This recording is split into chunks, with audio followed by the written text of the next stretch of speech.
Good evening and welcome to the Radical SR8 Championship. Round 5 takes us to the Sebring International Raceway in Florida, USA. I'm Tom Cairns in the commentary position. Alongside me is Jim Cunningham, who will be with me for the next hour and a half to analyse the action. 4 rounds down, 6 to go. Let's take a look at the championship standings. Beginning in the pro class, there are 2 classes within this field. We'll begin with the pros, and after a mesmerising display at Knockhill, its home track last week, John Hutchison leads the way by 21 points over his nearest rival, James Barry, who's on 183. Luke Maxwell, who was the championship leader going into the last round 7 days ago, is down to 3rd place on 177. Then we've got Josh Reed in 4th, followed by Andrew Horswood, Evan Bremer, Mike Boost on Paul Crabb, Polomay and Jamie Bird running out those who have scored points in pro. Into the AMs, and so far this season is Gert-Jan Polman leading the way by just a single point over Stefan Mellis. Don't be at all surprised to see that change. Damien Gee in 3rd place on 67, followed by Ben Underdown in 4th on 51. Then it's Josiah Douglas in 5th, Medegrath in 6th place, followed by Nick Marshall, Michael LeMay, Peter Solders and Anthony Hilton have all scored points so far in the AMs.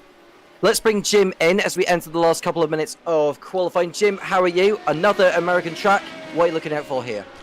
Well, this is Sebring. It's it's an iconic track, obviously, in America. I mean, to me, one of the main characteristics of Sebring is how rough it is. These cars are very light and they get tossed around pretty easily by bumps and curbs and things like that. And Sebring's a rough track, so we'll see how it goes today. But I think all the drivers we spoke to last week were excited about coming to Sebring. They think that this car and this track is a good combo, which generally that means we're going to be in for some good racing. James Barry finding his feet so far in this session, nearly a 10th clear over John Hutchison. Luke Maxwell is in 3rd place. Surprise, surprise. The top 3 in the championship are in the top 3 placings in qualifying so far. Evan Bremer very close, though, to breaking that. If he can find a little bit more time in the remainder of his session, he may be able to just move himself up there. But pole position would get James Barry a championship point, so that would begin his evening in the best way possible, and he'll hope to continue that way into the races. John Hutchison, who won all 3, I didn't quite see whether he picked up any form of penalty from race 2. My guess is that he didn't from Knockhill, but I assume they did come away with a hat-trick of wins at his home circuit. Yeah, he was. That was a the last weekend was quite a display. And a very unfortunate one for Luke Maxwell. It did not go his way last week at all. I'm sure he's glad to be out of there and off to a different circuit this week, so maybe he can recover some of that ground he lost. As we head towards the end of qualifying, and it's still James Barry on top of the timing pages as the clock reaches the 10-minute mark, and I don't think we'll see any more lap times coming onto the board yet. So we're cutting away now from qualifying and entering the race, and it is James Barry who takes that championship point for pole position. We'll head into race 1 on at the front of the field. And we've got John Hutchison alongside. It's Luke Maxwell and Evan Bremer on row 2. That's Paul Crabb and Mike Boost on the 3rd row. David Walters and Josh Reed on next, followed by Ben Underdown, the highest of the AMs in 9th place, Adam Medegrath in 10th. Gert-Jan Polman in 11th, followed by Stefan Mellis, with Nick Marshall, Damien Gee and Jamie Bird rounding off the grid. I don't think Jamie Bird set a time in that session. So he has some work to do in this 15-minute race. 20 points is for a race win, 15 for second, and it's a point difference for every position downwards within the field. James Barry hoping to go for the whole maximum, but can he fend off the 2 championship rivals of his going into turn 1? Yeah, we've got obviously you get the 3 thoroughbreds right up front here to start. This is going to be quite entertaining. There'll be no working there. Well, 4. Ewan Bremer's up there, Paul Crabb, Busan. I mean, all of those guys, they're going to be able to stretch their legs right here without having to claw their way through the field. So this ought to be quite entertaining for this first race. I'm waiting for John Hutchison, Luke Maxwell and Mike Boost as well as Damien Gee, who have yet to get onto the field. They do have a limited amount of time before they do get on. I think it's 2 minutes from when the session opens that they have to get onto the grid. Hutchison and Maxwell are both on the grid now. We're waiting for Damien Gee on, but it doesn't like he's going to be able to make it as the lights are about to go on, Jim. When the extinguisher will be racing for the first time here tonight in Sebring. Lights are on.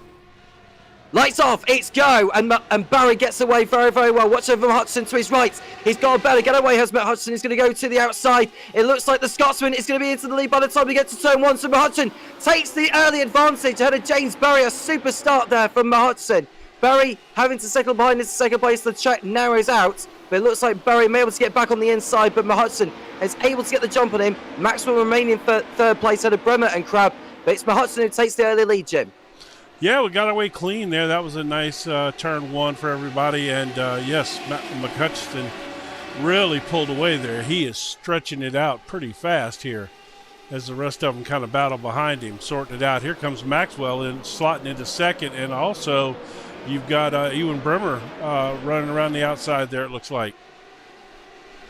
And Bremer, well, so Bremer's going alongside Paul Crab, actually, as they fight over fourth position as they head towards the back end of the circuit.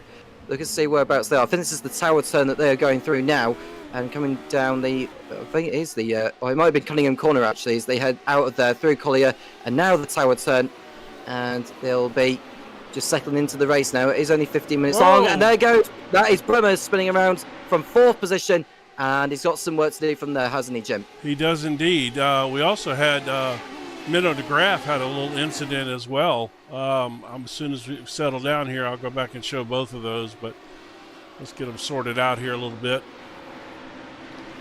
Barry down to third place behind Luke Maxwell, not having a good start at all. The man second place in the championship, in the post, and someone's in the wall. That's Nick Marshall. Nick Marshall in the wall. Man, he hit it hard too. Gee whiz, he tore that car up.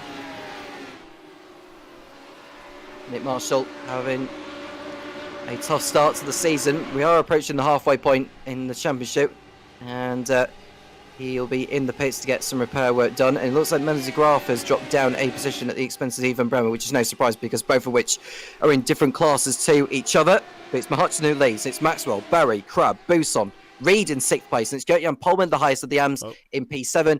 And we're going to see a replay here from. Yeah, this is Minnow DeGraff's little incident first. This is Menno de Graaf, who was behind Josh Reed entering Cunningham, and yeah, he just missed his braking point. He completely missed his braking point. Thankfully, he didn't take anyone else with him, although he very nearly took out Stefan Mellis when he rejoined. Yeah, that wasn't the best rejoin, was it? And then this is Nick Marshall here. This one goes really bad. We saw this. And yeah, got too greedy on the curb. Yeah, that curb will get you. And then this is the one where we've got Ewan Bremer, Mellis, and Walters here. Looks like they're fixing to have a little get together. Yeah, there was definitely contact, both of which are round. And there goes the front end of it was Evan Bremer, wasn't it? It was, came yes. Together with it. Yes, yeah, it was him and David Walters. Mellis came in at the end and hit him, but it was Bremer and Walters, yes. Beastman Hutchins having no such problems so far as he enters through the Ullman Straight. Maxwell in second place, having a better time of it compared to what we saw from him in Knockhill. He just never had the car underneath him through Knockhill. It is a fixed setup for each of these cars, so all the cars are set up exactly the same for each driver. And it comes down to driver skill at the end of the day.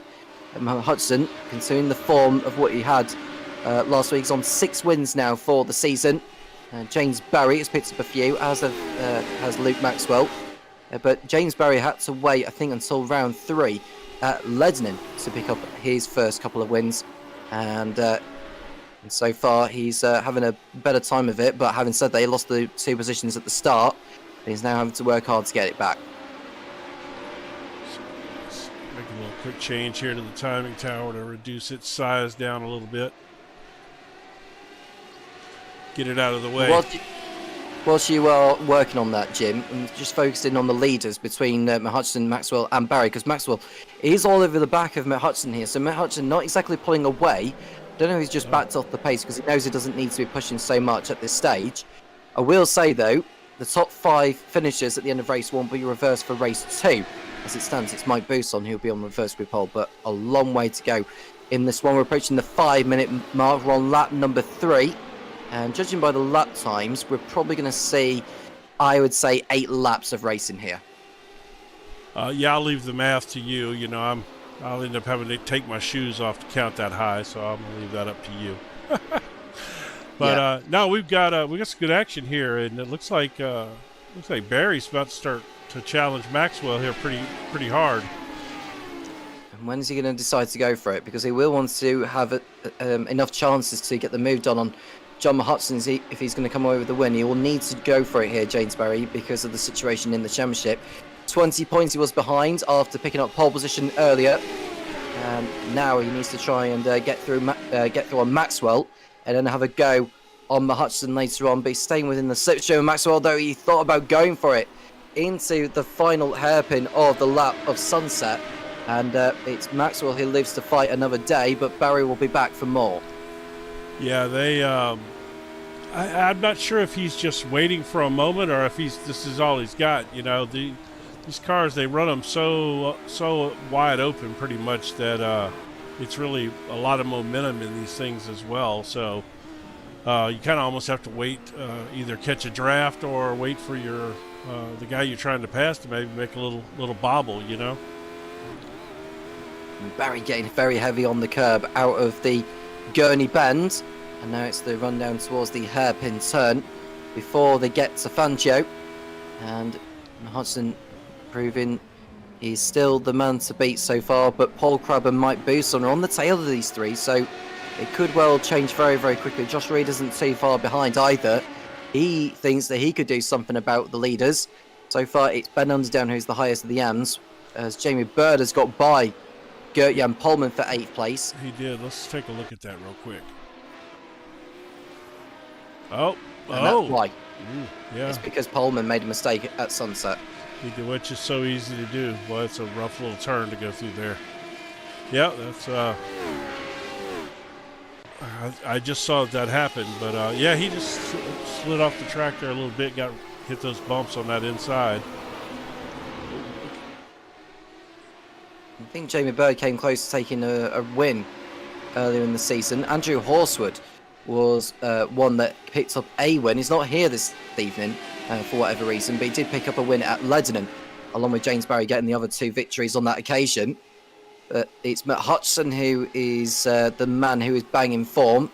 3 wins last week. Didn't win any last week, the week before, obviously. He did pick up wins in Watkins Glen and in Mount Panorama. And so far here, he's making it look like he owns this racetrack. 4 laps down and 4 laps remaining here. Yeah, this is, he seems to be very comfortable here. You were talking about the fixed setups earlier. And obviously they do have fixed setups in these cars, but you know, it really comes down to comfort level at a track too. There's just certain tracks that you feel a lot more comfortable driving than others. Yeah, and I think the drivers are comfortable enough with it. I mean, there are going to be some that are capable of running these cars better than others, but I think it comes down to experience as well. I mean, the likes of Hutchinson, Maxwell and Barry, they know these machines from the back of their own hands. Yes. It comes down to circuit preference, really. I mean, so far, from what I've seen, it feels like this is a very common favourite for all these three, as well as the likes of Paul Crabb and Mike Bousson, who are able to stay in touch. Yeah, I agree. Sebring's one of those tracks, you know, that if you've done this every series, you know, every road racing series hits Sebring pretty often. You know, it's one of those tracks that some people might even say is overused, you know, but it's one of those tracks so everybody knows it. So it's look at this, he's right on him. Sorry. Barry on the tail of Maxwell as they come out of what looks like the Gendabian bend and through Le Mans, and they'll shortly be coming onto the Almond Straight here. This is the Almond Straight that they're going through now. Barry was very close before they got onto the Almond Straight, but now he's dropped back behind Maxwell, and all of this is aiding John Hutchinson further up the road. So if Barry's going to get through on Maxwell, he needs to do it very, very soon. They've only got 3 laps to go at the end of this one. He sees an open door. Does James Barry, does Luke Maxwell hold him off this time around? I don't think he can do, but it's James Barry who will need to hold it around the outside, because the track will close up after they come out of turn 1. So Maxwell at the moment has the advantage, but Barry's trying to complete a switchback if he can help it. But it's Maxwell who remains in second place for the time being, and Hutchinson's able to extend the gap further. Barry does a dummy into turn number 2, but Maxwell is not having any of it. And I tell you what, that really brought Paul Crabb into the mix here. Yep, Paul Crabb on the tail of Barry and Maxwell. He thinks he can snatch the podium out of this, as does Mike Bousson, who picked up a podium in Lebanon a couple of weeks ago, but I don't think he had the best time of it in last week in Knockhill. And it was a lottery of an event, to be honest with you, Knockhill. It proved to be action non-stop. But now this is the real business where Paul Crabb can actually snatch a podium away from James Barry on merit. Yeah, this is. I tell you, it's funny. They almost seem like they're being held up by each other. The whole top 4 are the 4 behind the leader. You know, I mean, they really are running really close to identical lap times. And saying something, you just saw Mike Bousson getting heavy on the curb there, and it almost looked like he was going to run into Crabb for a moment, but Crabb is able to fend him off for now. Ben Underdown is still ahead of Jamie Bird, but I reckon Bird will get ahead of Underdown before this race is over. Underdown does have an advantage over Gert-Jan Polman in this race. Polman is crucially ahead of Stefan Mellis, who was 1 point behind the Dutchman heading into this round in the AMS. And Mike Bousson just staying in touch for the time being, but will he decide to make a move? Because we've only got a couple of laps to go as they head over the line to complete lap 6. If I'm being honest, I'm not sure that it's you know, without just sending it, that it's really his option. I think that it just appears that he's got that car on the edge back there, hanging on to this group, which is quite impressive, I have to say. For all of these, for Paul Crabb, Bousson to hang on to Barry, Maxwell, and McCutcheon like this, that's quite a feat, because those guys are so fast. You don't often see this, actually. No. They're seeing the top 5 leaders. I know this is race 1 and it's a shorter event, but the top 5 nose to tail. We're in for a photo finish here unless we see any of them make a move. Barry will be disappointed with this result if it remains as it is, considering that he was on pole. He needed this result. He needed to outscore Hutchinson, really, for the sake of the championship.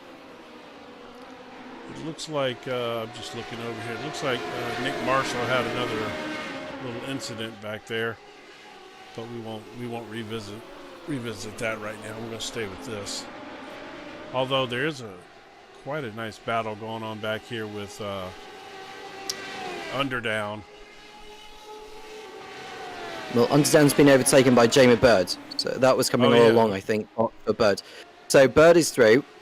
Mender de Graaf and David Walters have swapped places, and it's because Walters has had an error somewhere, but we'll stay with the leaders for now as we look at James Barry go for a move on Maxwell, if he can help it. But it looks like Maxwell is going to remain at the head of that particular battle. Hutchinson about to enter the final lap of the race. We'll just wait to see whether we get the white flag from the marshal on the pit straight. I'm sure we will do.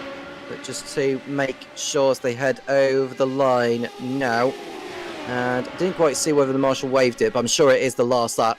James Barry, well, if he's going to go for it, it's got to be on this lap, because there's no more after this. And Maxwell is doing very well to hold him back. Now, John Hutchinson taking the win. Mike Bousson looking good for 5th place and for reverse grid pole. Yeah, he is, and quite, like I said, quite impressive. You know, this top 5 staying this close is, well, I mean, I have to say it's a little surprising.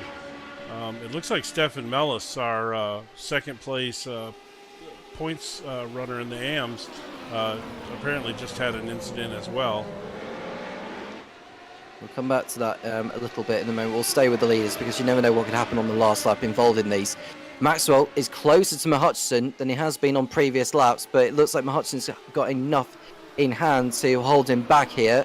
Maxwell just needs to be right on the gearbox when they come out of Le Mans, so he gets a run on him and makes him absolutely fight for it, because the track opens up when they get to Sunset, and you never know in terms of the amount of traction and the amount of drive you can get on the exit all the way to the line. Hutchinson had a better exit coming out of the tower turn compared to Maxwell. And I think he's got this one in his pocket, unless he makes the daftest of mistakes, which I'm sure he won't do at this time. But Barry is thinking about a move on Maxwell as the clock reaches 15 minutes. This is the last lap of the race now. Barry thought about it, but got caught out.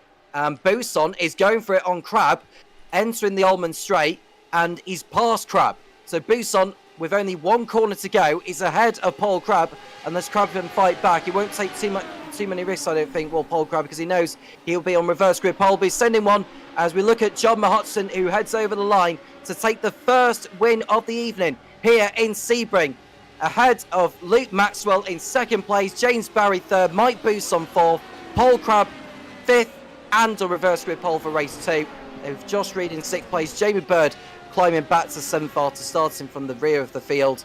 Ben Underdown, the winner of the AMS in eighth place, had a Gert-Jan Polman and Mendes de Graaf. David Walters in 11th place, followed by Stefan Millis, Ivan Bremer, and Nick Marshall. Damien Gee never got going from the start. Wow, that was a nice finish.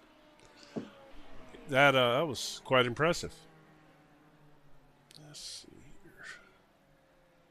We've got a bit of time, actually, if you want to go over one of the incidents, Jim. So this is what happened to Mellis that dropped him down a little bit. He was already apparently back there running on his own, as it looks like. Just up, spinning the Cunningham corner.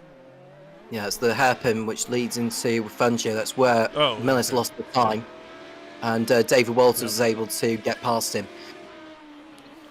So just looking at the final runners going over the line, because the session will end up going straight into race 2, Jim, so we don't have long to go over the race results. They still have not popped up yet, which is weird. Well, Nick Marshall's just about to go over the line now. So I can tell you he has gone over the line. So his race is done, finishing in 14th place. So race 1 completed with John Hutchison taking the win ahead of Luke Maxwell, James Barry in 3rd place, Mike Buson is 4th with that didn't take long. With Paul Crab 5th, and then we've got Josh Reed, Jamie Bird, Ben Underdown, the winner of the AMS in 8th place. There's Gert-Jan Polman, Mendes de Graaf, David Walters, Stefan Millis, Ivan Bremer, and Nick Marshall. The rest of the finishers, Damien Gee didn't start. So we've got Paul Crab on reverse grid pole ahead of Mike Buson, with James Barry in 3rd place and Luke Maxwell on the 2nd road. Then it's John Hutchison and Josh Reed on row 3. Jamie Bird and Ben Underdown on row 4, followed by Gert-Jan Polman and Mendes de Graaf running at the top 10, with David Walters, Stefan Millis, Ivan Bremer, Nick Marshall, and Damien Gee. The rest of those to get going from this, providing Damien Gee does actually take the start this time. Yeah, we'll see. It doesn't look like he. If you skip, race 1, doubtful he'll start race 2. Well, the lights are coming on now for race number 2. Bigger points, or the same amount of points are up for grabs as in race 1. The lights are on now. Oh, Paul lights Crab! Off, and it's go. But Paul Crab didn't get going. He did not get going, did Paul Crab? He's been hit by John Hutchison and James Barry. A terrible, terrible start. And James Barry, who's in 3rd place. But what an absolute disaster for Paul Crab and for John Hutchison. Yeah, we'll let him settle out here, and we'll go. And I believe there were some other people involved in that as well. All right, real quick, let's go. So I'm gonna go right back to the green flag here, and we're gonna focus on Paul Crab. At the drop of the green flag, he just didn't get going. Oh my goodness! So I don't think he was even ready, to be honest with you. Barry hit him. Barry hit him, and McHutchison hit him. Yeah, I said Barry hits him first, and then Hutchison second. And Hutchison, well, he's down to 12th place. I'm not even sure if his car is in good enough condition to even continue. If that's the case, then that has massive implications to the championship. Yeah, but it's Mike Buson who takes the early lead, and Luke Maxwell's been overtaken by James Barry for 2nd place. Although they've swapped places again, and there you can see side by side between Maxwell and Barry coming towards what I believe is Cunningham, and Barry's able to get back into 2nd place ahead of Maxwell. Yeah, well, that's actually quite impressive for Barry. We definitely saw him make contact with Crab. I'd be shocked if because these cars are rather tender on the front end, that nose is pretty tender, so I'm shocked that that didn't cause him more damage than that. Well, Barry was lucky to continue off that because it was quite a hefty whack. I think because he was closer to him, the damage wasn't quite as extensive as what it was for Hudson, because Hudson would have been at higher speeds compared to Barry was when they both hit Paul Crabb. But what a start for Mike Boost on. He ain't complaining at this moment in time. He's definitely not complaining. He's got a chance to go for his first win of the season. And Josh Reed is up there in 4th place. He's got Even Bremer, who's made a cracking start from 13th to 5th. Yeah, see, yeah, well, of course, that jumbled everything up there. You know, that was crazy. I'm guessing that Paul must not have, you know, I mean, like you said, he must have been taking a sip of something to drink, or, you know, he was completely, it wasn't even like he was just slow. He never started. Well, Evan Bremer's absolutely flying in this one. Josh Reed likewise. Gert-Jan Polman, the highest of all those in the AMs. And he's up to 6th place. That's pretty impressive. I think John Hodgson's in the pits as well. We haven't got the timing tower up, by the way, Jim, so if you get that up, I got so excited by the race. Yeah, there we go. So there we go. There is the timing tower. John Hodgson is in the pits. Paul Crabb is, I don't even think he's even circulating around the track. Or he is circulating, albeit he's a lap behind. He's a lap behind his Paul Crabb. But at least he can try and maybe, if he can help it, try and get back into the top 10. Because guess what? If you do finish inside the top 10, you've got a chance of being on reverse grid pole for race 3. Yeah, that would be that'd be a game saver for him at this point. He needs to seize an opportunity like that. I was about to say here, let's pop back here real quick. This battle here is heating up a little bit. Nice battle of range in between Josh Reed and Even Bremer. Scotsman against the Dutchman, coming towards the Sunset Bend. Bremer thinking about it on Reed, so much quicker than Reed at this point, clearly.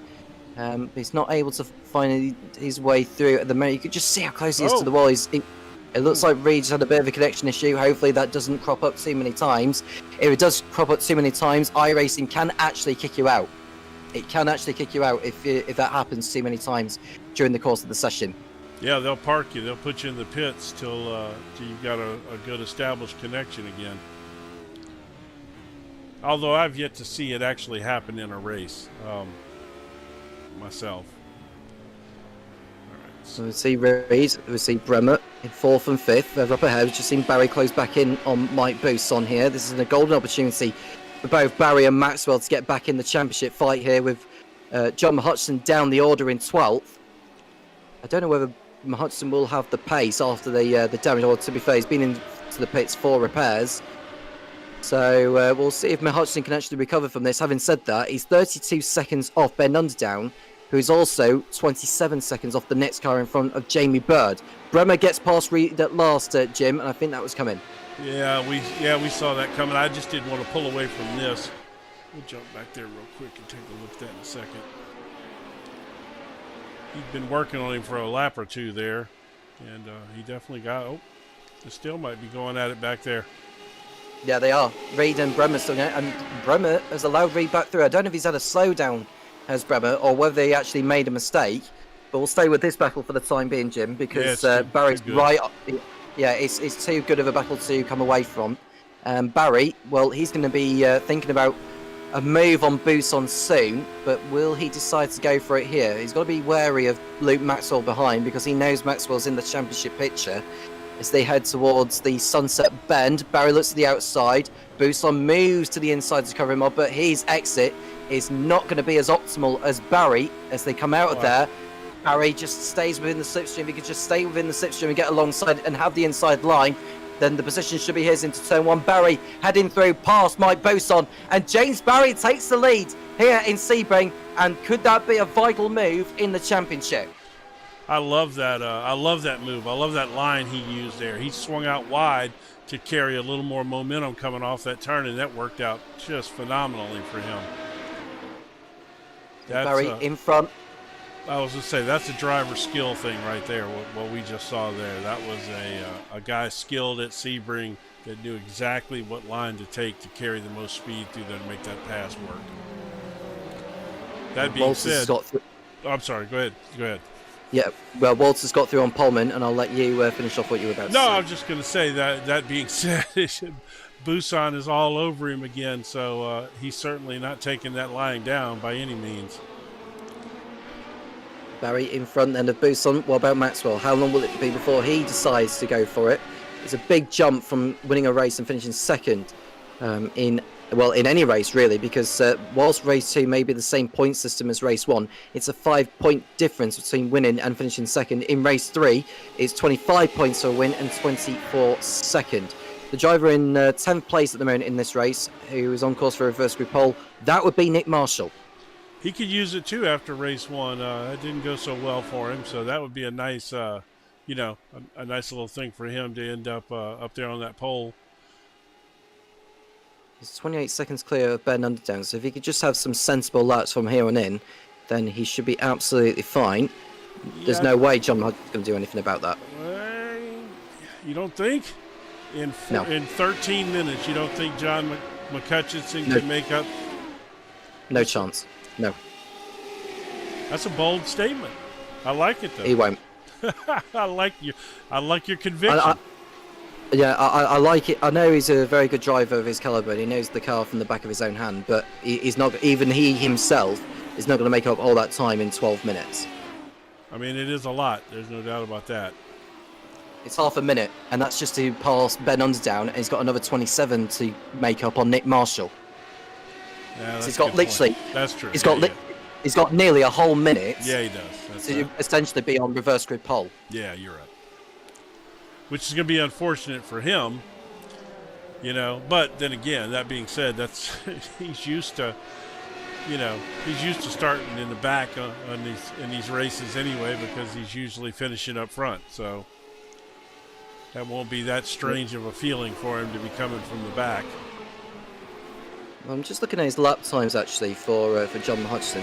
If I'm looking at them now, his best lap of the race, which proved to be on the last lap, was a 1:55.5. The car in front of him, Ben Underdown, has done a 1:56.1, and Nick Marshall further ahead has done a 1:57.6. John Hodgson's gone over the line now. Actually, it's a 1:54.9. Fastest lap of the race so far. He's flying now, though. Like you said, that's a lot. I mean, even a couple seconds a lap's not gonna do it, but. I stand by the fact he's still not going to do it. No, you're right. I agree with you once you put the math to it. I hate math,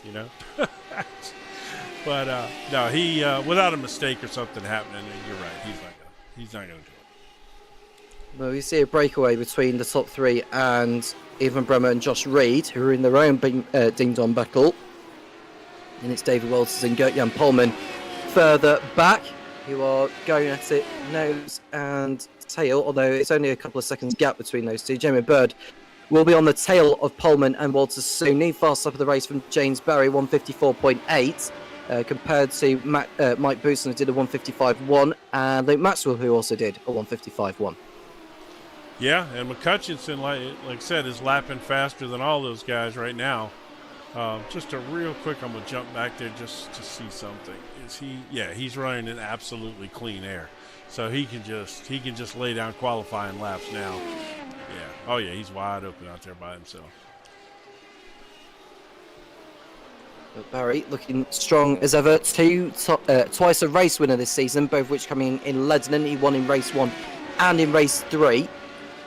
But other rounds so far this year he hasn't won at yet. I'm really shocked that his car did not get more damage than it did. You don't even really see damage on the front of that car. I mean, it looked like a decent little hit. It wasn't nothing like what happened to McCutcheon, but I'm shocked that he didn't get enough damage that's holding him up a little bit. He's absolutely going. He's flying.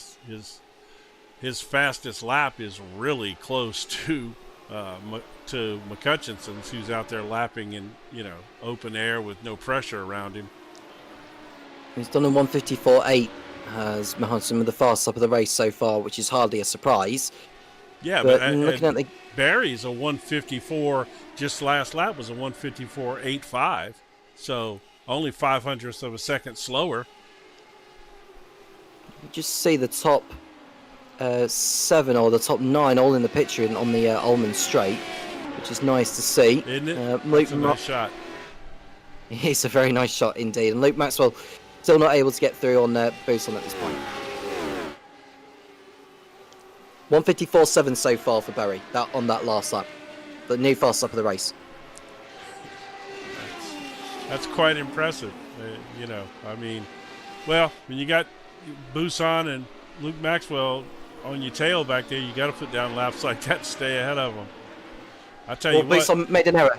Yeah. So Busan made an error on the exit of what looked like the left-hander before the hairpin turn. It was the Gurney bend as they were coming out of. And Maxwell was able to use the slipstream to good effect. He goes to the outside of Busan. Busan gets his elbows out and pushes Maxwell onto the curb.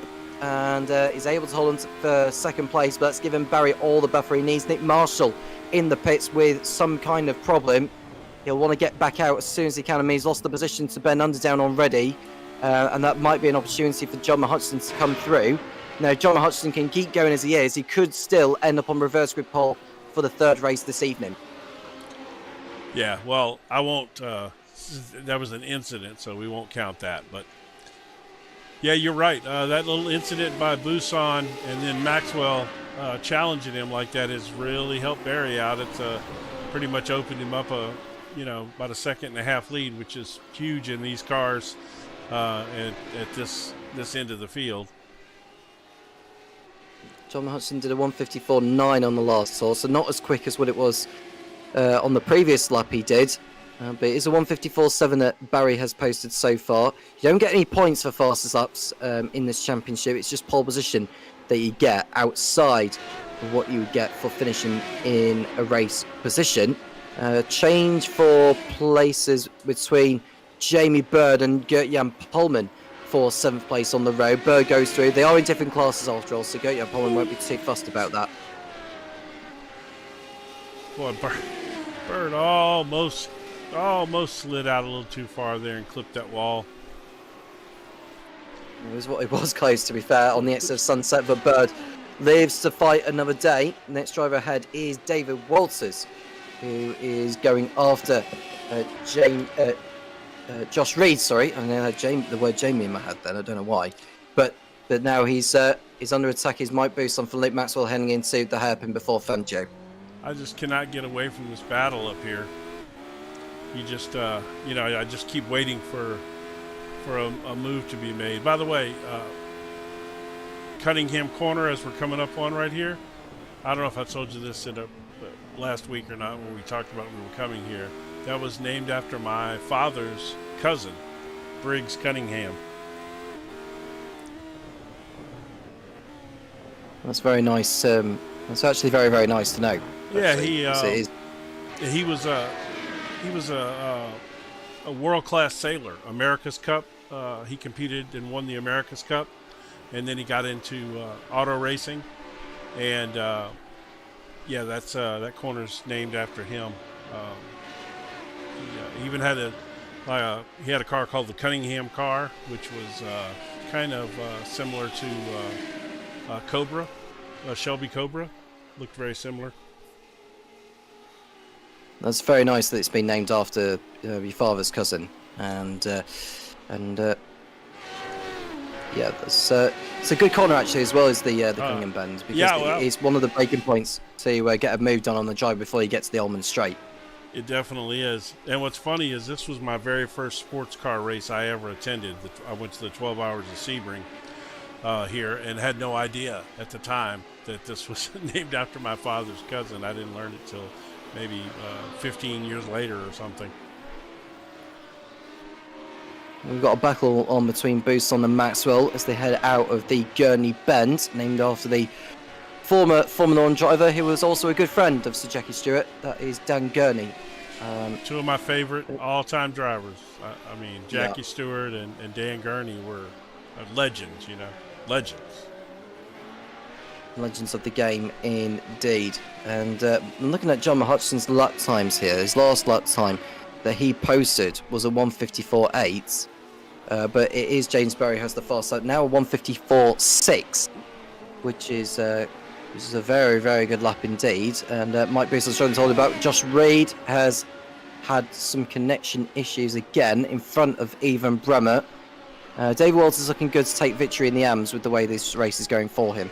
Yeah, it seems like he's just got a little comfort zone around him there. This battle right here is, man, you keep waiting. I have to say, everybody knows Luke Maxwell's reputation. You know, I give Mike Buson a lot of credit here. I mean, he's a great driver, don't get me wrong, but man, to have Luke Maxwell breathing down your neck like that, lap after lap after lap, you know, and not make a mistake, like, you know, that's quite impressive.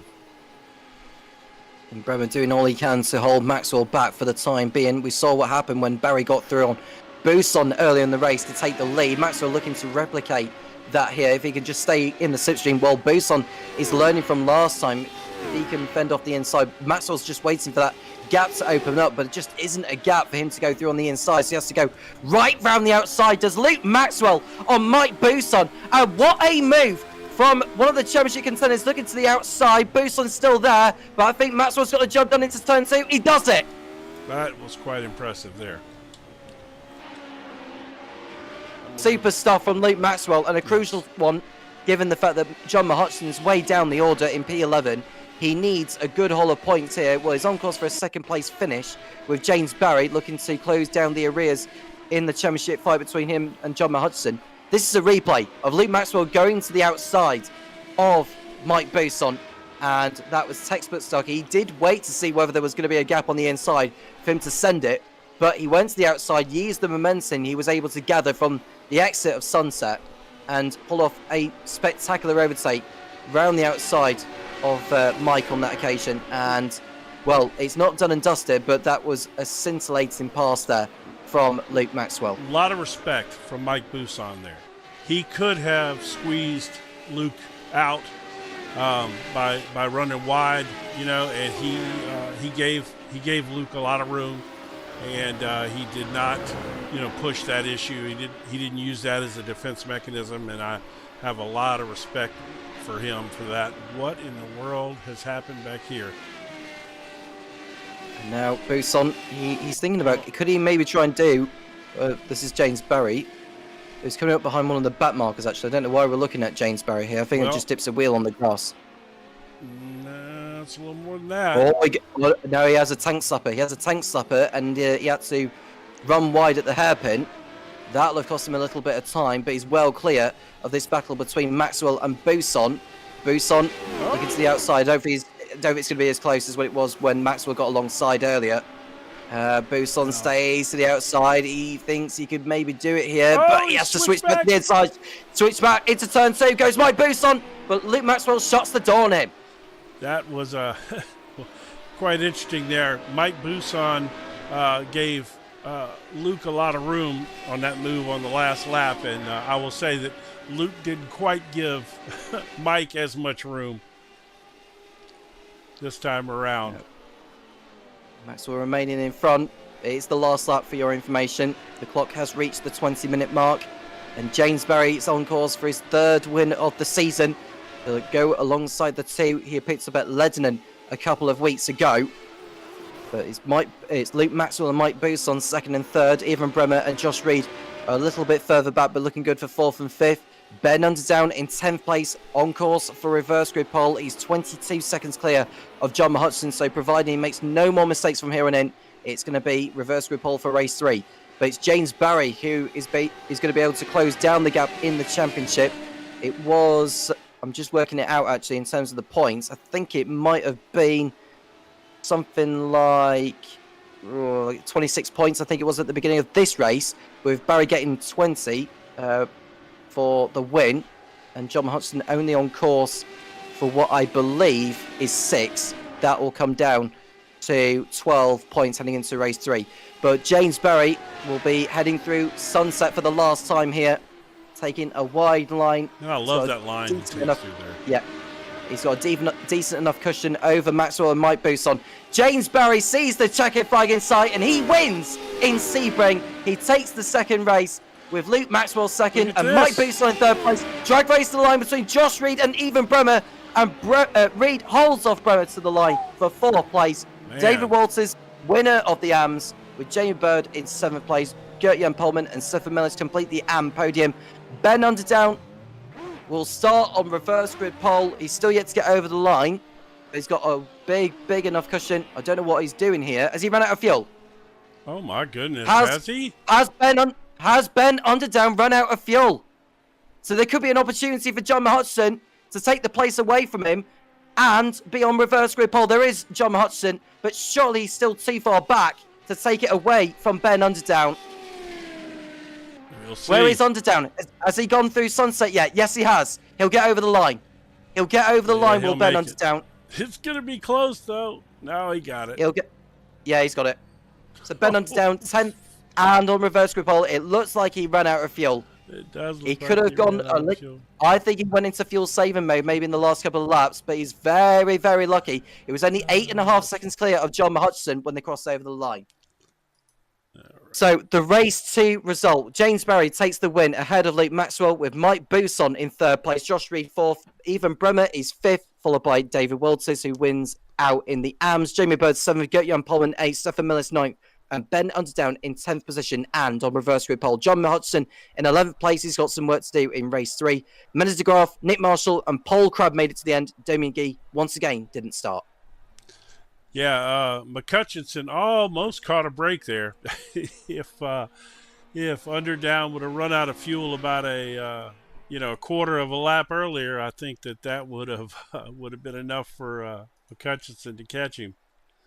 So we're on our 5-minute warm up right now.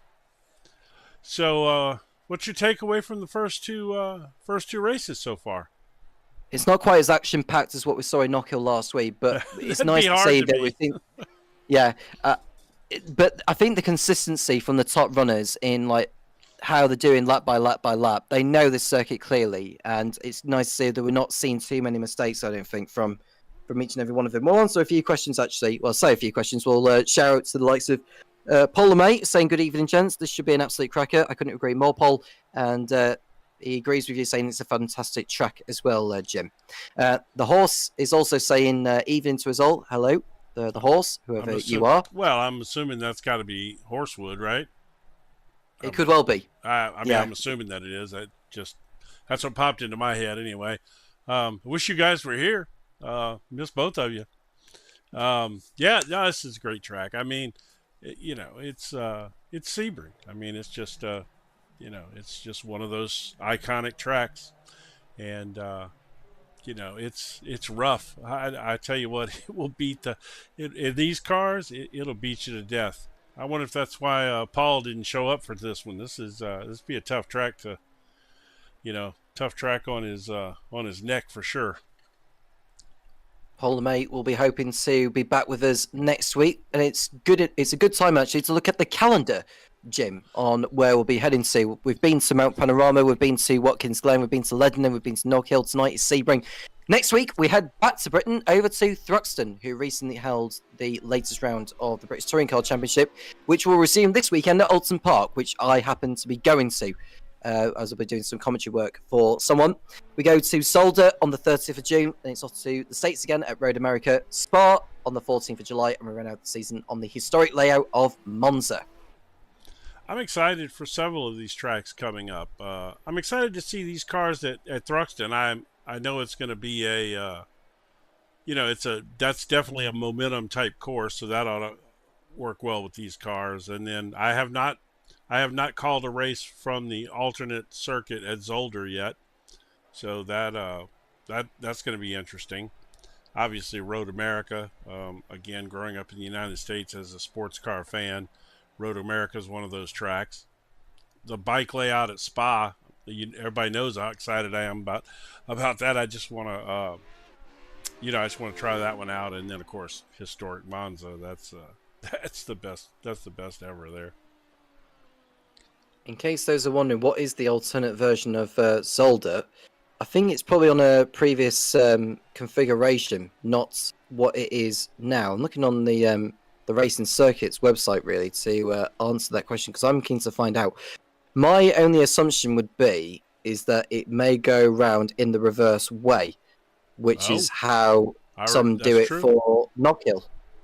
Yeah, I've heard that somewhere now that you say that. I watched something about Zolder the other day, and I do seem like I remember them saying something about the track used to run the other way, or that could be the alternate, which would make that whole I don't know the name of that turn, but I call it the soup bowl. That'll make that an interesting turn, going backwards through it. Oh, never mind. I'm thinking of Zandvoort. Never mind. I'm losing my mind. Zolder. Zolder's, I forget, is the track with all the chicanes. Chicane Central.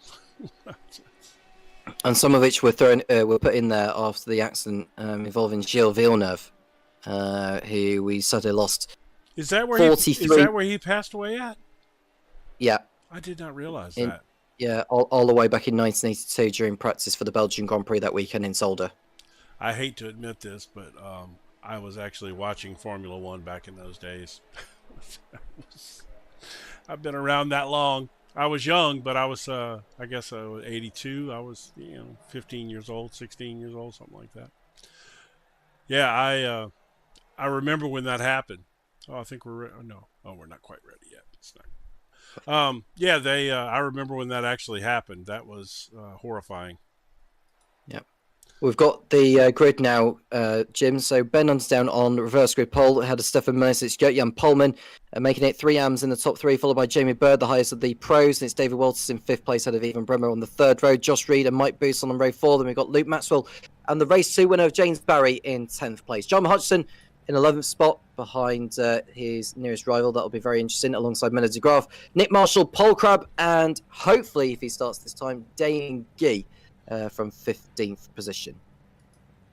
He just showed up and put his car in, so we would talk about him all night long.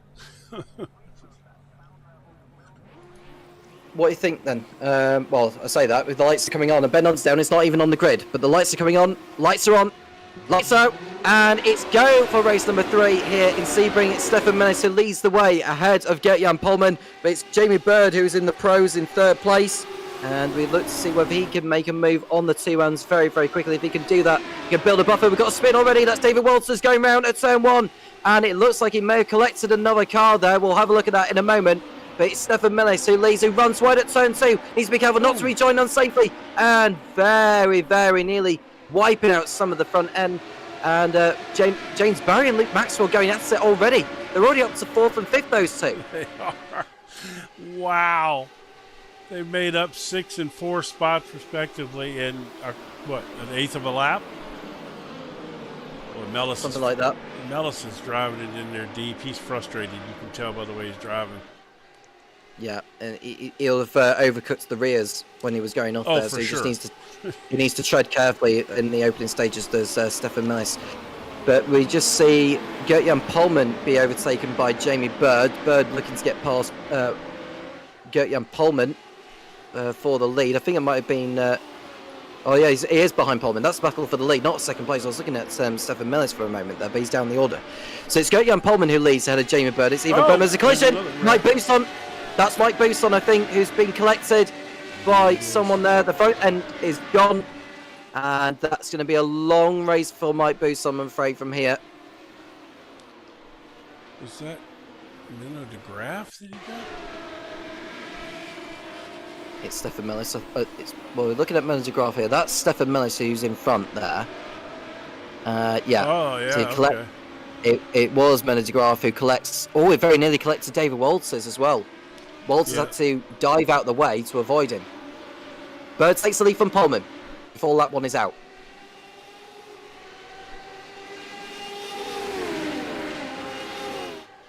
And then we're looking at Evan Bremer, who's in 2nd place. Or so he thought there, but he may be able to do a switchback on the... He got his nose cut off. Yep. And Barry's right behind as well, but Bremer goes through on Polman at last into turn 2. And James Barry, well, I don't think it's going to be too long before he disposes of Polman here. He'll probably do it at the next turn, heading into the hairpin before Fangio. Ben Underdown hasn't started the race, unfortunately, so he's out of it, as is Damien Guy. Barry's going through on Polman, hopefully at last here, if he can help the situation. But no, Polman, he's not making it easy for him. there goes Hudson on his fellow Scotsman, Josh Reed, who is tumbling down a little bit here. He's not had the best of start, but Paul Crabb most certainly has had the best of starts here. Yes, he's off to a good one, and he's all over McCutcheon. There we go. Barry just got by Pullman there just now. And here comes McCutcheon. He's driving it in there pretty hard around Pullman as well. Pullman begins to drop back. Barry's still on Bremer and builds himself a little bit of a buffer for now. It's a 25-minute race, this one, and this is where the bigger chunk of points get given out after this. 25 for a win, 20 for second, 19 for third. It's a point difference for every position downwards from there. But it's so far so good for Jamie Bird. Yeah, so far. The thing is, and that's why these guys are driving so hard, is you can't let you can't let these guys get that far out in these cars, and so you've got to make these moves early. You can't get held up in traffic back there, which it looks like is kind of happening to Luke Maxwell at this point a little bit. We know he's been running up front all night, but right now he seems like he's kind of stymied back there in 8th place. So the driver's hitting that bump on the hard shoulder of the circuit there, well, to be fair, it's a runway. It's essentially a plain runway. Yes. Around that part of the circuit. It's not a motorway or a highway as it's known as over in the States. But you can just see Bremer in 3rd place ahead of Matt Hutchinson, and it's Paul Crabb making up places ahead of Reed. Pullman's down to 7th place overall, but he's still in the lead of the AMs. Yeah, and I tell you, it looks like McCutcheon is he's coming hard for Bremer here. It looks like. Hudson moves to the inside here. Even Bremer leaves the door open. That was too generous in my point of view from Even Bremer. He did not fight that whatsoever. I'm quite disappointed he allowed Hudson through like that. Although if he can get a good drive coming out of here, unless he did it on purpose to allow Hudson through and just stay in the tow so he could be dragged along in the slipstream and give himself a better chance of going for the win later instead of just fighting it out with Hudson. Well, I mean, there's no doubt if you fight it out and then McCutcheon gets by you, there's a chance that Crabb's going to zip around you too, This way, at least they can kind of try to stretch it out a little bit. I don't know. I guess there's different schools of thought there as to how to handle that. I guess some people would say, well, it's inevitable that it's coming, so, might as well go ahead and not slow yourself up too much in the process. And Josh Reed is cutting on Paul Crabb by the looks of things, as Paul Crabb looks to make a move on Even Bremer at the end of the Almond Straight. Does he decide to go for it, or does Bremer hold the inside line? Well, he holds the inside line ahead of Crabb. Ahead of him is John Hutchinson is in 3rd place, making a nice start to this one as they ride that bump again on the exit here. Surprised no one's really dropped it on the exit there so far tonight, given the number of times they've been over that. But so far, so good from the leaders. Luke Maxwell is running in 7th position. He's not had the best of starts to this, unfortunately, as Luke Maxwell compared to what we saw from him earlier. But if he can get back into the fight here, hopefully for a win later, then that would be great. But it's James Barry who's making inroads on Jamie Bird ahead. I don't know how much Bird is going to. I don't know how much Bird is going to fight this. I really hope he gets his elbows out here because I want to see Jamie Bird take a win. I think he came very close to pick up a win earlier in the season. I can't remember which race it was, but I'm sure he came very close to pick up a win. Yeah, I agree. I think he definitely was up there battling for the win more than once, actually. But we'll see what happens. Barry has definitely cut the lead down now. He's eaten up almost a full second on him in about a lap and a half. James Barry on the tail of Bird, heading towards the right-hander of Cunningham.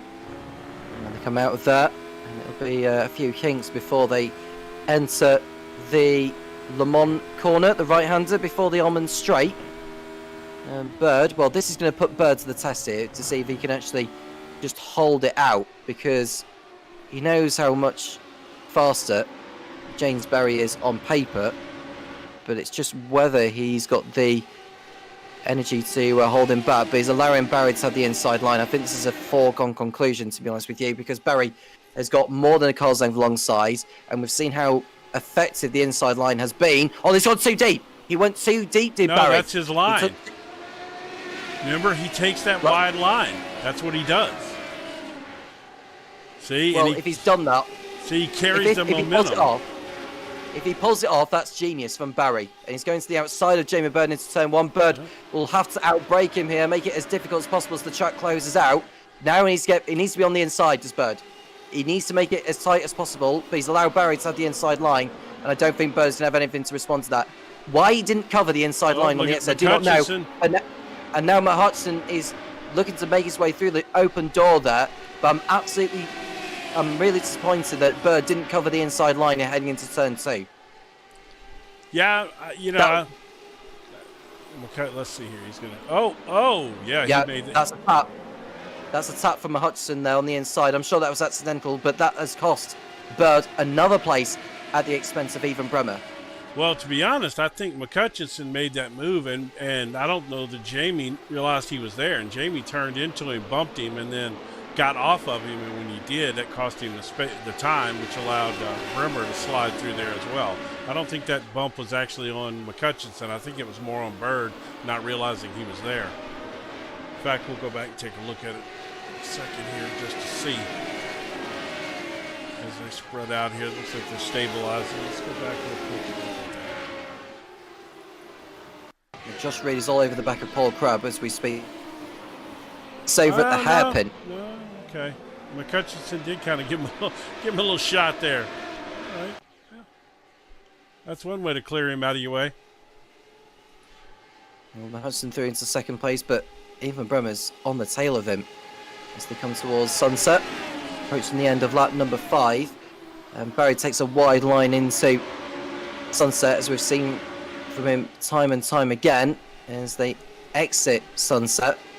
Yeah, that line he takes is fast.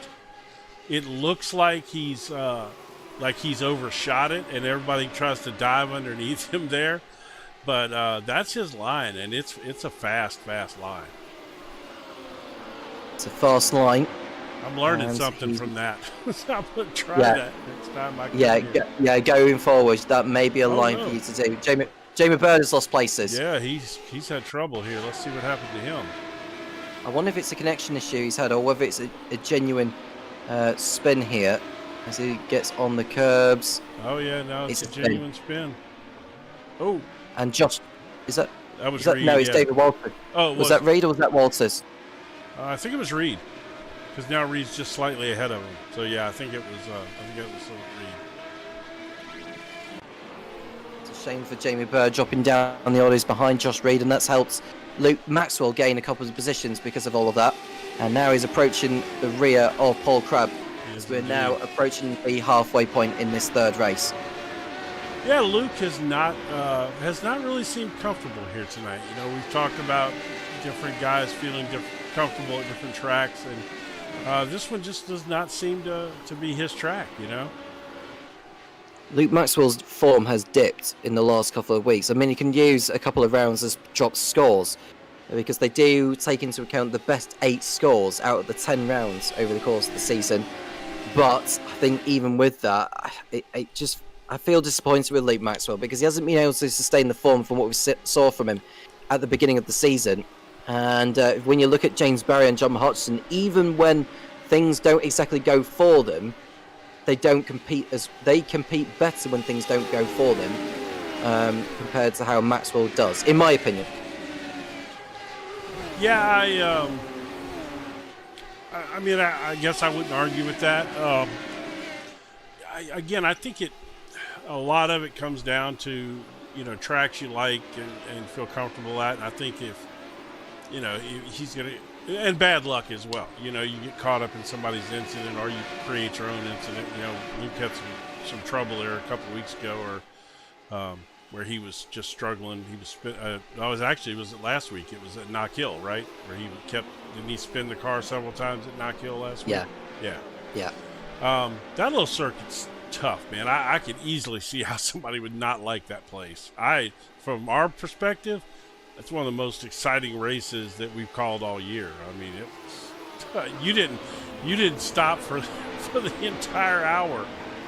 It was too difficult for me to stop because there was just too much going on, and with like spins galore and everywhere you look, But I think it was like two separate incidents happened virtually at the same time, and John Hudson, who was in 5th place, ended up into the lead by the end of that lap.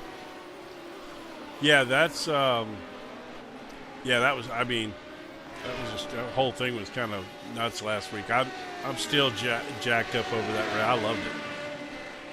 Well, we've got a battle for the AM win here because we've got Mellis fighting it out with David Walters and Gert-Jan Polman, Yep. who are coming through the fast chicane here before they get to Le Mans. And Polman, well, he's at least he's in the fight here. I think he'll still lead the AM Championship as it stands with the fact that Mellis and Walters are there. So if he could just stay where he is for the time being, providing there's no change in the order, then he should come away still as the AM leader. There goes Walters on the inside, but Mellis remaining on the outside, which is where you ideally want to be to keep hold of that momentum.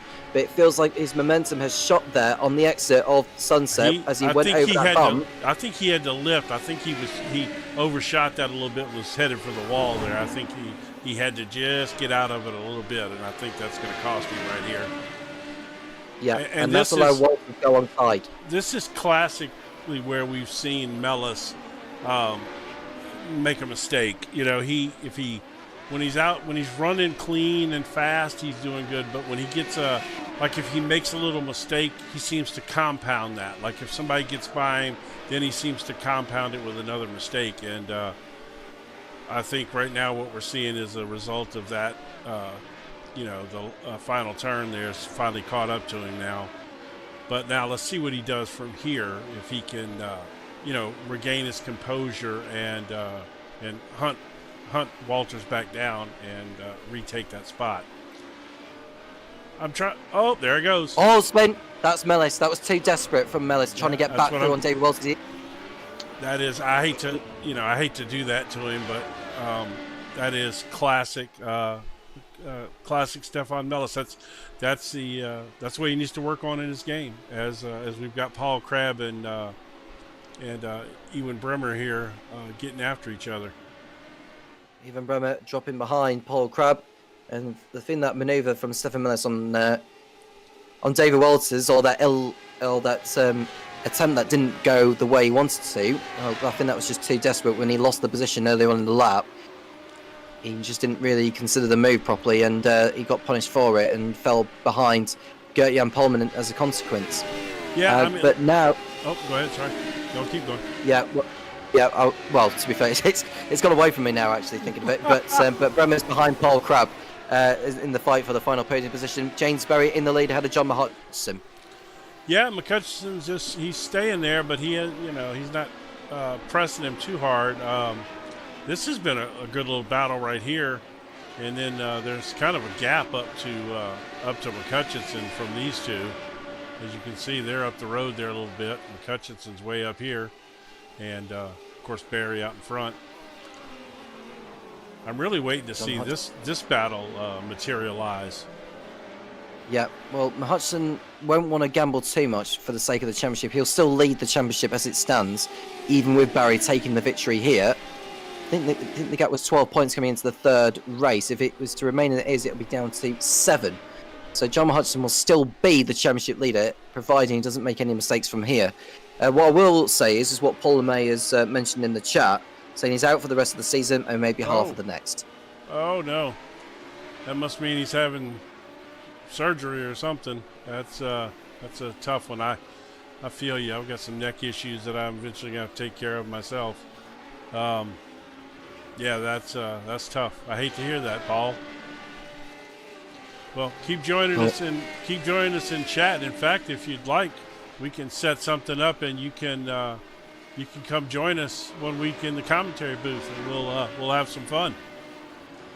I would be all for that as well.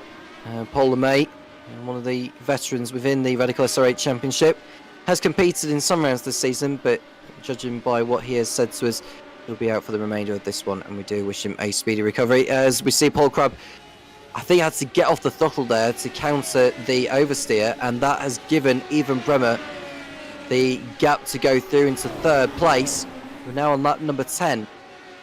What we expect to be a 14-lap race here at Sebring. But it's James Barry who won out in race 2, looking good for the race 3 win, unless John Hutchinson has something to say about that. I mean, he's definitely pulled the gap in just a little bit. You know, obviously it fluctuates from turn to turn, but he's pulled a couple tenths off of it. He's staying now within a half a second, and at times getting down to a quarter second. So at this point, I would say he's laying in wait, you know, and waiting to make a move. Obviously, you could say you're waiting for Barry to make a mistake, but that's you know, that's like waiting for a good refund on your taxes from, well, you know. I was going to say from the government, but you're not a American, so you don't know how bad our tax system over here is. But I'm not going to bring tax into this. Yeah, no, we'll stay. No, we'll stay out of that. That's fine. Yeah. Paul Crabb is. Look at Luke Maxwell, though. He has pulled himself right up into this battle. He wants to get by these two ASAP, really, and just to see if he can go after Barry and Hutchinson. It'll be important for Maxwell's championship if he can dispose the pair of them. Josh Regan, just in the background, is Jamie Bird. David Walters still the leader of the AMS. As we enter, I think, the final...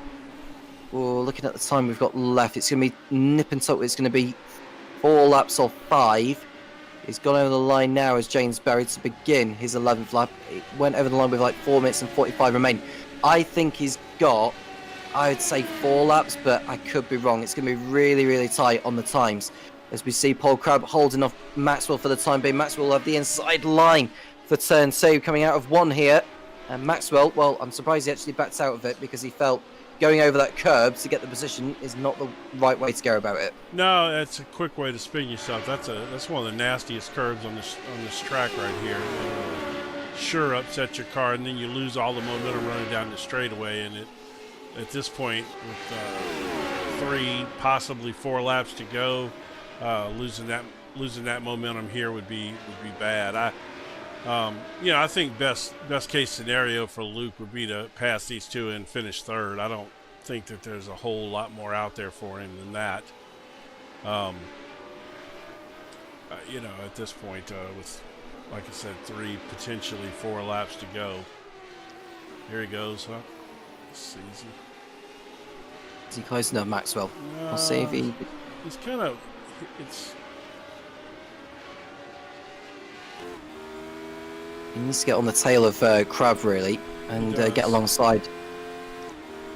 Well, it looked like he was pulling up on him there for a second, but I think he's, you know, I think he knows that 3rd's his best shot, and he's got enough time to try to calculate and get by these two. My guess is that's potentially what he's looking at here, is just making like right here would be a good chance, you know, depending on what line he takes through Sunset Bend here. He's taking that wide. No, see, he's not. He's coming a lot tighter than what Barry does. Yeah, it wasn't the best line either. It's dropped too far back from Paul Crabb here. I think this is the thing, like, it plays to some drivers' strengths over others. I think when sometimes you try to do what other drivers do earlier, it doesn't exactly work for you in the same way as... It's like, you know... You got to practice it for sure, you know. I mean, but the difference with that line he takes is the line that probably 90% of the people that race Sebring take. It's the line, you know.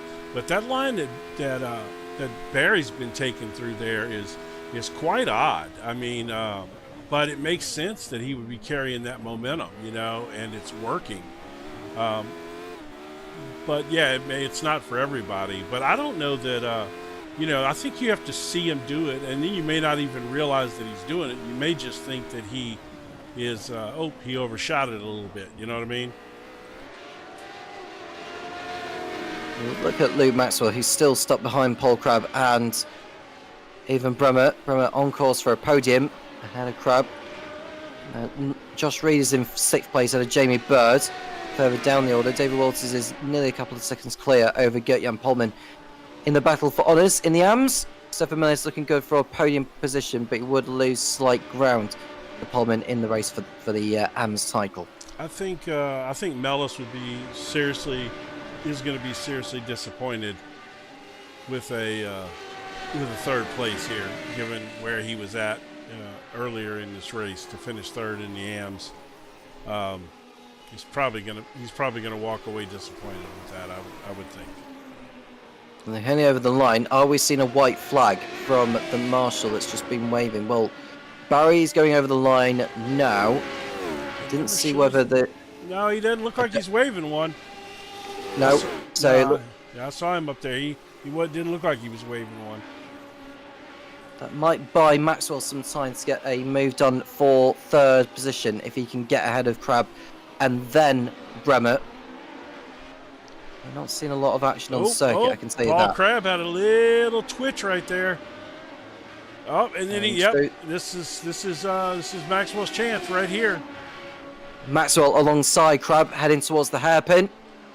We're going to see a change for fourth place at last, and Maxwell doesn't quite outbreak Crab on that occasion. Crab got his elbows out and holds on to that for now, but is Maxwell going to be back for more here?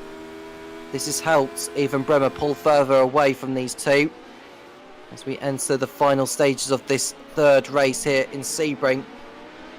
And, well, Maxwell, well, if he's got a chance to overtake, it's probably going to be over at sunset, isn't it? Yeah, at this point, that's probably all that's left. And Barry up here, I'm going to give him his props. Bremer's shot back.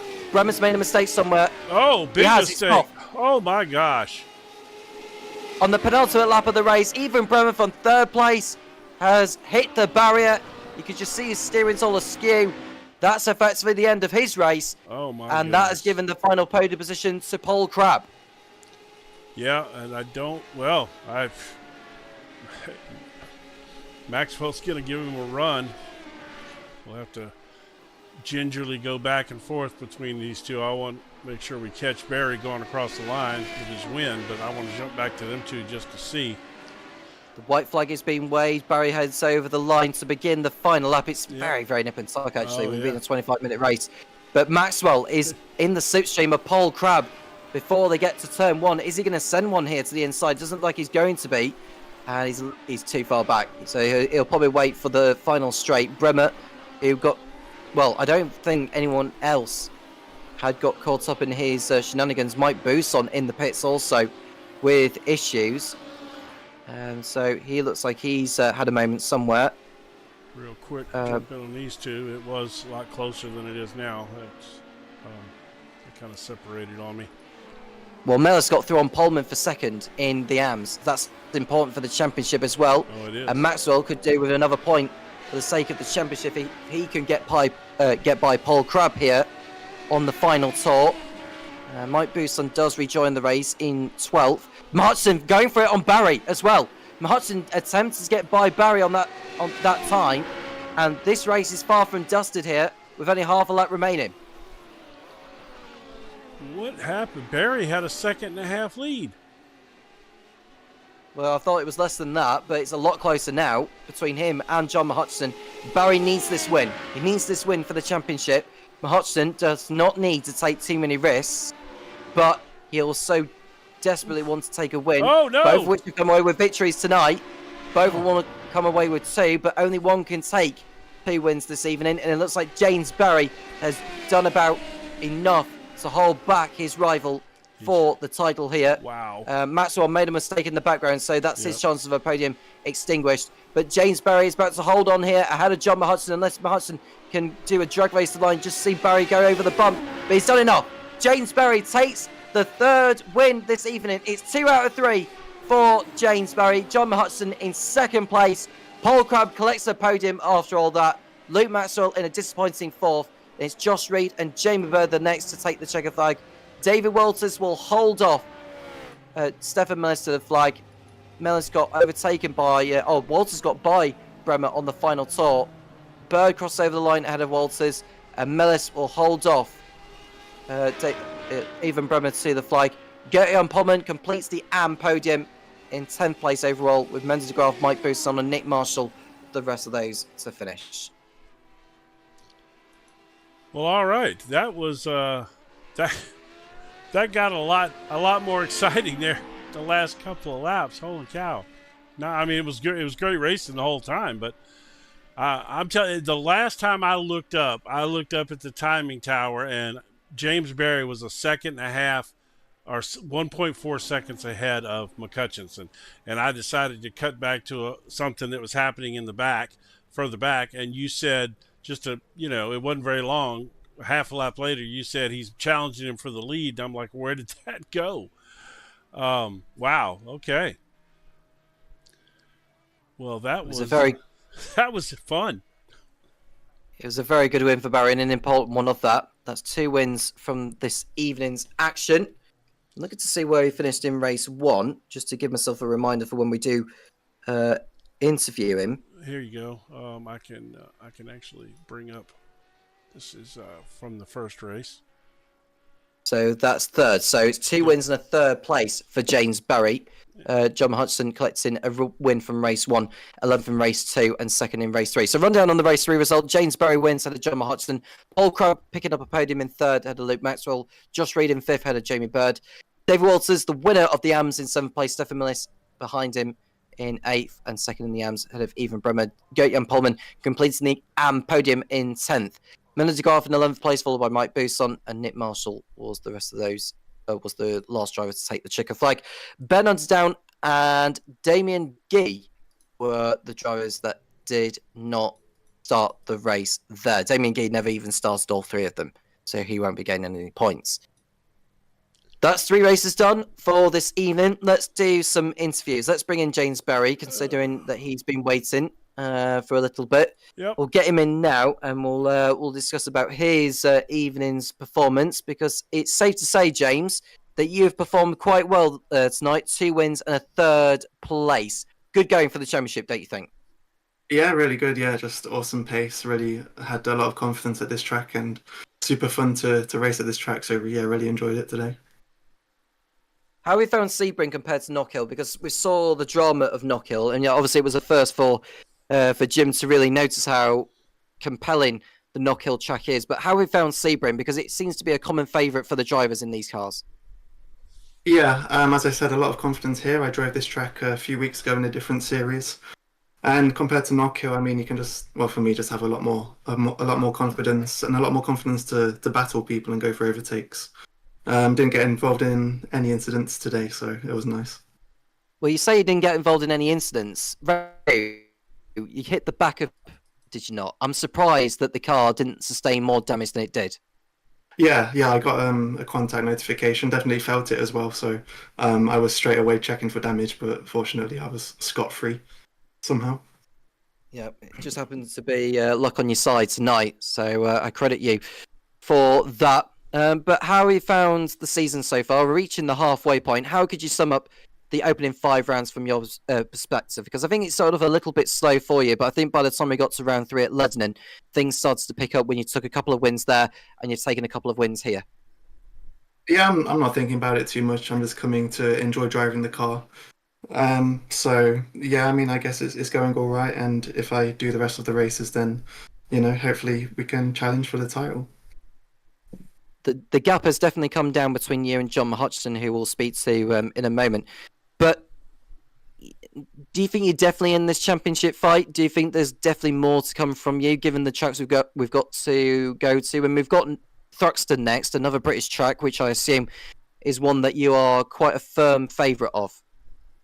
I've never driven Thruxton, so I have no idea. But I have no idea, because these races are pretty chaotic. So the championship can swing in an instant, and you get so many points for winning a race as well compared to P2. So just one position difference can change everything really quickly. So I can't really say anything, to be honest. Anyone you want to shout out to, James, before we let you go? Yeah, shout out John for setting the fuel too low and then not letting us know until I let everyone know. I realised with 2 laps to go that I didn't have enough fuel. My spotter said 2 laps of fuel left when I had quite a bit more than 2 laps left to go, so I had to start lifting and coasting. And I think he wanted to I think he knew a lot earlier than I did, so he wanted to get that win from me. But fortunately, I just held on from him. I was a bit cheeky. Yeah, what can I say? Oh, the gauntlet has been dropped. Hey, I didn't set the fuel. Oh, that's good stuff right there. Well, were you wondering why we were closing up at the end? I mean, it wasn't very normal. Well, yeah, because you had a second and a half lead there, and Yeah. then I dropped back to look at a battle going on a few places back, and then all of a sudden he was all over you for back to a quarter of a second or something like that, and that explains what happened. I wondered what happened to your lead there. There you go. That's interesting. I love a good conspiracy theory, so that was fun. Congratulations again, man. You're definitely coming into form for sure, and we'll see you next week. All right, yeah. Thanks a lot, guys. See you next time. Thank you very much, James, and thank you for this evening's work and a very, very good performance. I love a good conspiracy theory. All right, here's John. John, sum up your evening. It wasn't quite the whitewash of Knockhill, but you did pick up a win in race 1, 11th in race 2, and 2nd in race 3. But just from your perspective, how have you found this evening compared to last week? Tough going. It was tough track, bumpy, sore. But enjoyed it. Really good racing as usual. That last race, James was so fast. I was just literally hanging on to him. So let's talk about race 2. What a mess that was, huh? Didn't last long. No, it didn't last long at all. I don't know if y'all are in chat or not, but I wonder what happened there. It's like he wasn't even ready, like he wasn't even looking at the screen or anything, I mean, that was. No, his headset packed in just before we went green. I couldn't see him. I blindsided by James. I thought James had spun it to the right, so I was going to go left, and then Paul was sitting on the grid, so nowhere to go. Yeah, that definitely ended your race quickly for sure. Sure did. So, so I got a conspiracy theory question for you. Okay. Just because I love a good conspiracy theory. So I think I know what you're going to say. You know it, yeah. So, I think so. Apparently there's been a rumor that the fuel was adjusted and everybody wasn't made aware of until a time when they couldn't change it, and maybe that you were aware of it ahead of time. You have any thoughts on that at all, or? No, oblivious to it. I haven't a clue. No, it was just that. It was James's fault because he was too fast, and we'd done an extra lap that I had calculated for doing the fuel setup. So you can blame James. I mean, I ran out of fuel at the line, just across the line. I ran out of fuel. I tell you what, now that's absolutely the best answer that you could have given right there.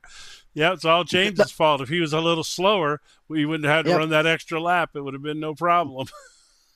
That reminds me, actually, from race 2 at the end, because we saw Ben Underdown crawl over the line. We were thinking, has he run out of fuel in that last lap? Because we were convinced, Jim, weren't we, that Ben Underdown was just crawling over the line. He did get over the line eventually, but you may have noticed, John, that I think he was something like 22 seconds ahead of you, and by the time both of you crossed over the line, it was only 8.5 seconds. So it felt to me like Ben Underdown was just crawling his way over the line just to make sure he actually finished and got reverse grid pole. He wouldn't have run out of fuel in lap 2. It's too short. No, I seen him. I knew I was catching him, and I thought just one more position out and I get pole for race 3, but I couldn't manage it. And then he didn't start race 3, so I was a wee bit pissed at that. But anyway. Yeah, well, that's true actually. Yeah, whatever happened there, he didn't start race 3. You're right. So yeah, obviously wasn't a fuel issue then, but no, it wasn't a fuel. Not in race 2, no. Okay. All right. Well, you got anybody you want to shout out to while we got you in here? Yeah, give a shout out to Paul LeMay. I think Doc Hills took it out of him too much. It's killed him. So I hope he gets better soon. Yeah, he's in chat. In fact, we always love it when he pops into chat when he's not racing. We've invited him to come join us one week in the booth. Yeah, that'd be fun, right? That'd be good to have him up here. He knows you guys well, and he could definitely shed some insight that we don't have. So yeah, we wish him the best as well. That's a good shout out. I hate to see that he's not going to be here the rest of the season, but Yeah, hopefully he'll come join us and hang out with us for a race or two at some point. yeah, that'd be cool. I'm Yeah. sure I'd be up for that. All right, John. We'll congratulations again, and we'll see you next week, buddy. Okay, thanks, guys. All right. Good night. Thank you very much, John. Well, John may still be the championship leader, but things are still hotting up in both him and James. But I think with Luke Maxwell, he is still kind of in there, but he is the outside favourite really now, rather than the fact that he's a genuine championship contender. It looks as though again it's going to be between Hudson and Barry now that we've reached the halfway point. Well, Luke's going to have one of those weekends for sure. He's going to need to show up somewhere and win all 3 races. You know, he needs to do a knock hill of what John Hudson has done. Yeah, to have any hope of going for the championship. I mean, because the reality is, you can make up 15 points on the next closest guy, even if he finishes second in all those races. So, you know, and assuming that maybe they don't finish second in all the races, you know, he could close the gap up significantly if he shows up and has one of those weekends. And we know he's capable of having one of those weekends. We've all seen him do it. You know, it's just a matter of you know, him finding the track that suits him, and you know, just has one of those weekends. I think he can, and I'm to be honest, I'm a big Luke Maxwell fan anyway. You know, just from watching these races, I you know, again, I'd love to see him come screaming back into this championship for sure. Yeah, I mean, I hope it is a blip, of which Luke Maxwell has had in the last couple of rounds, because it clearly didn't go for him in Knockhill last week, and I don't think it exactly went for him tonight either. It was better for him tonight, but it's definitely not the form of what we saw from him in Mount Panorama, Watkins Glen, and in Lebanon probably as well. But let's hope he can bounce back in Thruxton, which is the next round, which will take place next week in 7 days' time, same time next week. I found it interesting that Barry said he had not driven Thruxton. I'm actually stunned by that. Yeah, because I'm sure I've raced on it at some point. You know, I'm shocked. I mean, it's only come into the game. I guess iRacing brought it in maybe 2 or 3 seasons ago. It hadn't been in that long, right? But still, you know, you would think, given the kind of cars that he drives, that they would have had to have done Thruxton at some point. But so that'll be interesting, because Thruxton is the kind of track that if you don't have a lot of experience there, you know, there's certain lines to get around that place really fast. And, you know, it'll be interesting to see if he can come up to speed, you know, in just this week of practice compared to guys who have raced Thruxton a lot, which I'm sure when you know, McCutchinson and Maxwell and some of these other guys, you know, Busan and Crab, I'm sure they have. So it'll be interesting to see if he can. We know he's fast, but let's see how fast he can pick up a track and get up to that level, you know, alien type speed. So we'll see. Of course, it's a very fast-flowing circuit. It's Thruxton, one of arguably the fastest in the UK. I think it is the fastest out of all the circuits in the UK. Is Thruxton, which will be the next round in 7 days' time. If you have enjoyed this evening's action, do make sure you leave a like and subscribe to the JP Broadcasting YouTube channel. You can keep right up to date with everything that's been broadcast on JP Broadcasting. Jim, thank you very much for tuning in, and thank you to everyone that's been watching this evening. I'm Tom Cairns, he's Jim Cunningham, and we'll speak to you again soon when the Radical SR8 Championship returns.